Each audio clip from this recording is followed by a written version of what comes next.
Bonsoir tout le monde, sensationnel, le meilleur pour la fin de la saison.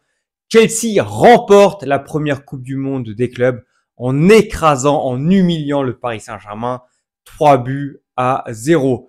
Franchement, je m'attendais pas à ce que le Chelsea soit capable de gagner si largement face à une équipe du Paris Saint-Germain qui est restée sur une victoire 2-0 contre le Bayern Munich en quart de finale de la compétition.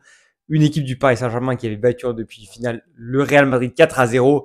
Mais aujourd'hui, voilà, Chelsea n'a fait qu'une bouchée du Paris Saint-Germain.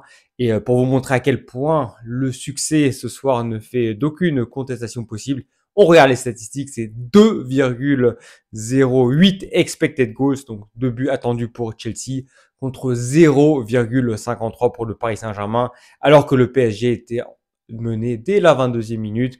Ça montre quand même qu'aujourd'hui, le Paris Saint-Germain a eu beaucoup trop peu d'actions offensives, d'actions dangereuses pour pouvoir espérer remporter le trophée. Ouais, c'est une énorme déception pour le Paris Saint-Germain. Ça restera malgré tout une saison exceptionnelle avec cette Ligue des Champions. Mais bon, il y a ce petit côté inachevé. On a raté l'occasion de prendre un cinquième titre de la saison après effectivement la Ligue des Champions, le championnat, la Coupe de France et évidemment également le trophée des champions. Donc, il n'y aura pas de prochain titre pour le PSG, alors que Chelsea, effectivement, conclut une saison extrêmement réussie, puisqu'il y avait déjà la victoire en Conference League. Et je pense que ce sera une victoire qui va donner énormément de confiance à Chelsea pour la saison qui va venir. Parce que c'est l'une des premières fois, en fait, finalement, qu'on gagne de manière tellement maîtrisée face à un très grand club d'Europe. Et ça, c'est quand même quelque chose qu'il faut souligner. Donc voilà, asseyez-vous confortablement. On va revenir sur ce match, une analyse détaillée, avec donc pour commencer les compositions des deux équipes. Vous voyez que du côté de Chelsea, Joao Pedro était bel et bien aligné en attaque. Effectivement, il venait de marquer un doublé contre Fluminense au tour précédent. L'autre information, c'est qu'on a Madueke qui est en partance pour Arsenal. Et donc, offensivement, quelques changements puisque Cole Palmer joue côté droit. L'autre information, c'est Reece James en milieu défensif. En défense centrale, on a le retour de Colwill. Du côté du Paris Saint-Germain, c'était du classique, à part effectivement Pacho qui était suspendu pour ce match. On avait donc Beraldo en défense centrale.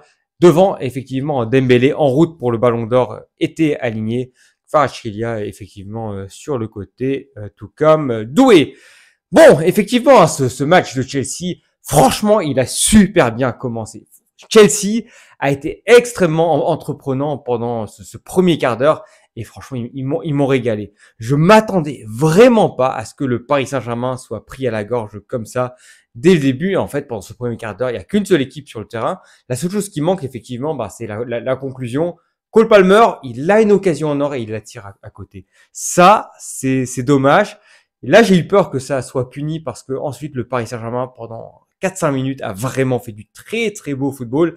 Et le PSG, à ce moment-là, doit prendre l'avantage. Sauf que Doué, Désiré Doué, il est beaucoup trop altruiste. Au lieu de conclure tout seul, il veut la remettre à Dembélé qui lui ne la met pas au fond. Ça part d'une très bonne passe de Ruiz.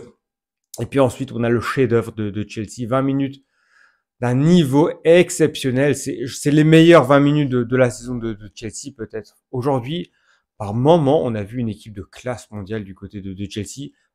Parfois, on l'a vu cette saison effectivement, mais pas à un tel niveau Chelsea qui a mangé une équipe du PSG et c'est effectivement passé sur le côté droit de cette attaque de Chelsea avec effectivement un énorme Palmer, un Palmer des très très grands soirs. Et en fait, un Palmer, s'il continue comme ça va devenir un des tout meilleurs joueurs au monde.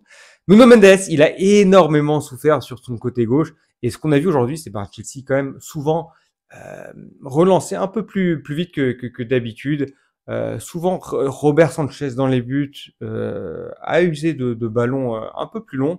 Et ça a vraiment déstabilisé la défense. Parce que sur le côté droit, Palmer, il a mis la misère à Nuno Mendes et ça s'est conclu effectivement par un doublé assez magnifique où la première fois effectivement c'est Malou Gusto qui le met dans le vent, ça revient pour Cole Palmer qui la met au fond des filets et là franchement il faut quand même le souligner, il fait le geste parfait. Voilà, on voit les joueurs souvent mettre des mines et là le geste il est parfait parce qu'effectivement il la gardera de sol, effectivement imparable pour Donnarumma.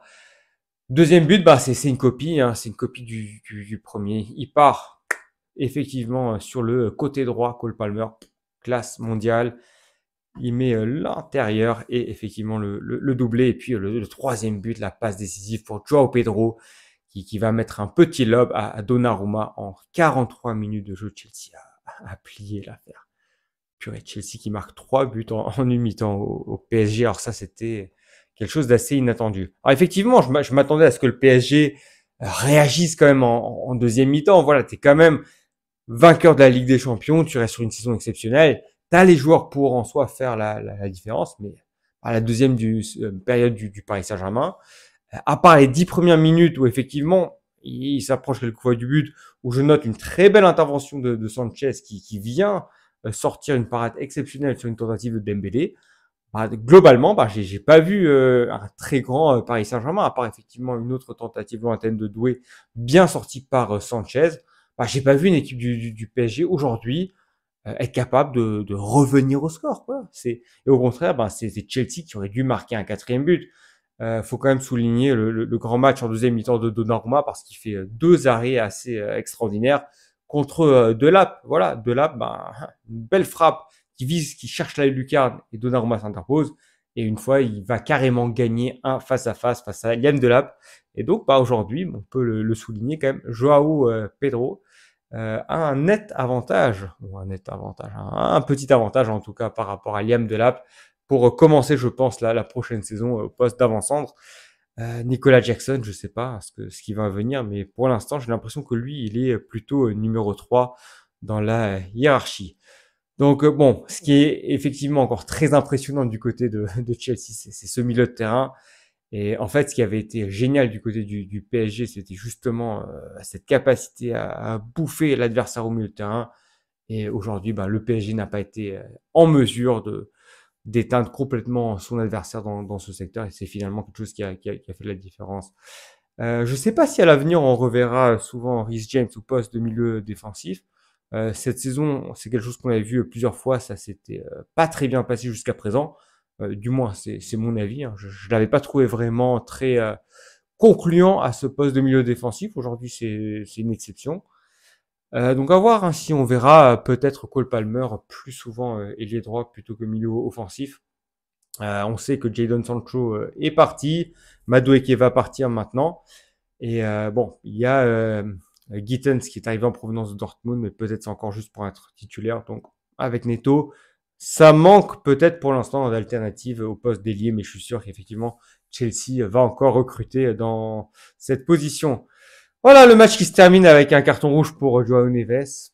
Il a craqué, il a tiré les cheveux à Cucurella.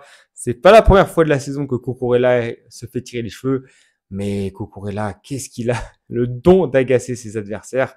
Et bon, c'est un excellent joueur. Et en plus, il a ce côté légèrement vicieux de faire déraper les adversaires, même si ça reste totalement loyal ou totalement acceptable en provocation.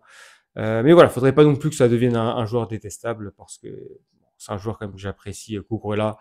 Mais voilà, quand même à vérifier parce que par moment c'est quand même un petit filou Cucurella, mais classe mondiale au niveau du poste de latéral gauche.